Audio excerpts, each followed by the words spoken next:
part of my MO growing up is my parents hated everything. They hated the goth thing. They hated, you know, every single thing along the way. I have had this many supporters or this many people cheering me on saying, yeah, go you, be different. It was always me doing it. So I think the only way I got my confidence was from the fact that I had nobody giving me applause or supporting me along the way. My name is Alexis Snyder. I'm originally from a very, very small town in Texas, and I moved to New York about 6.5 years ago. I'm a cosmetologist. I started my own little rainbow suite about 4 months ago, and I've been doing that. And I've been doing hair since I was a kid. I grew up in the salons, so it just kind of migrated. But originally, I was a nurse. So I transitioned from nursing to hair. When I moved to New York, I was still pursuing my RN. I have my LPN, but I was pursuing my RN. And I don't know, I joked with my mom. I'm like, you know what, I'm gonna go to a cosmetology school and I'm gonna just see what they're about. And as soon as I walked in, like the rest was history.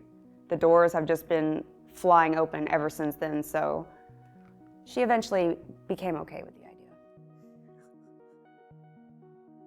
I always felt like I was different than everybody else, their way of thinking. I didn't really understand it. And I just kind of faked it. My mom really wanted me to be this blonde cheerleader, very peppy, and that just wasn't who I was. And I tried, I shopped at Abercrombie, Hollister, I had blonde hair, nothing out of the ordinary, completely normal looking. But I felt like I stuck out like a flamingo in a bunch of pigeons, no matter what I did. And when I joined the military to get out of that small town, is when I really discovered, okay, because everybody's in camo. I had no visible tattoos at that point, they were all on my back, and still, I had nicknames in boot camp, so no matter what I did, I just stuck out. Where I'm from, you either get married and have a bunch of kids in high school, you wind up raising them there. If the farthest you can go is like the next town over, that's as far as most people go. And if you're a guy, you work on the tugboats, you work at the prison, or you go into the military, or die. And none of those options were okay for me. So I'm like, you know what? I want to get out of here. I'm going to see the world. I'm going to join the military. They say in the military, if you had a nickname in boot camp, that's how everybody knows you had a hard time. I had 2 nicknames. It didn't jive. That's when I discovered I don't like being told what to do, and I had a very big issue with it. That's when I discovered that I was different no matter what I did, because even in the military looking like everybody else with no tattoos and blonde hair, here I am with all these fun, fabulous nicknames. And that's when I discovered I really do have an attitude problem. So it was very eye-opening. It was part of my inward journey that I don't think I would have learned had I not went into the military. One of my very good friends, still to this day, had a tattoo shop, and he started to really get me into that. Get into tattooing. So anytime I had free time that I wasn't in school, I was there with him. And that's, I guess, where it all started. And as soon as I turned 18, I got my first tattoo. I had gotten a bunch of piercings prior to that, but that's when I started my tattoo journey, was really hanging out with him and all the tattoo artists and all his friends, and they were completely covered from head to toe. And where I'm from, that's like, no, nobody has tattoos, And what was that first one? The butterfly tramp stamp on my back. It was originally a car bumper decal from Hastings, you remember those? And it had tribal on the sides. I love tribal. I still love tribal. I'm 34. This was decades ago. I still love tribal. But he was like, Alexis, I can do this. I am not putting tribal on you. He's like, I refuse, you will regret it. I wouldn't have regretted it. So he put little ribbons on the side because he would not do the tribal. But originally, yeah, it was a decal. My parents knew that I got it, and they were fine with it. I think the next one I got was the one on the back of my neck, strength symbol. And they were fine with those because they were hidden. The next tattoo I got was this star right here, and then the next one was this with the flowers. Oh, my parents were pissed. They were like, your life is ruined, you're not gonna get a job. Look at me now. But yeah, no, they were fine with them as long as they were able to be covered.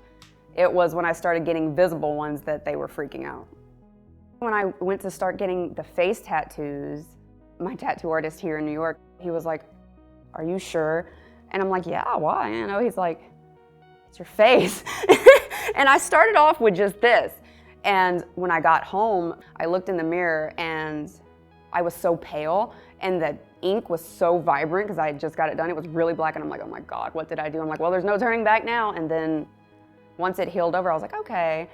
So then I just went completely crazy. But no, I've never regretted my tattoos. I wish I would have gotten more back when I had more money. That's my only regret. You know, on the street, various amounts of people, the elderly in cute little old outfits, little old bitty couples, you know, all the way down to younger people. I mean, everybody always has something to say about, oh, you're a walking piece of art in beauty school. One of my neighbor's clients sitting next to me, it was this little old lady, and she was just staring at me. I could feel her out of the corner of my eyes, and it was right before I graduated, so I had all these tattoos. And I'm like, well, she must think, you know, she must be like, ugh. But she finally said, excuse me. She's like, you should be on the New Yorker. You are a walking piece of art.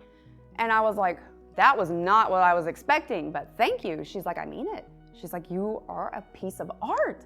And I'm like, wow. And it was she had to be like 90 years old, you know, little fluffy hair. And I'm like, wow. I mean, of course, you can't please everybody. The brighter you shine, the more shadows you're gonna cast. But the majority of the people like it. And I would say the only people that don't would be my dad. When I FaceTimed him for the first time, he's like, what is all that on your face? Does it come off? And I'm like, no, they're tattoos. He's like, you're joking. And I'm like, no. You know, he told my mom that, oh, well, she's a lost cause. She's ruined everything. You know, that's when I won a scholarship from school. I got flown to Chicago to speak at a beauty show with the tattoos. I have pictures with all these famous hair artists. And that was all through me, all through the adversity. That was just, you know? So, like, as soon as I made that step, that commitment, signed the papers, it just started flowing. And I wasn't trying. You know, I wasn't trying to do anything. I wasn't looking for these opportunities. They came to me just from being who I was, you know, just from having the tattoos, just from my personality, my aura, whatever you want to call it.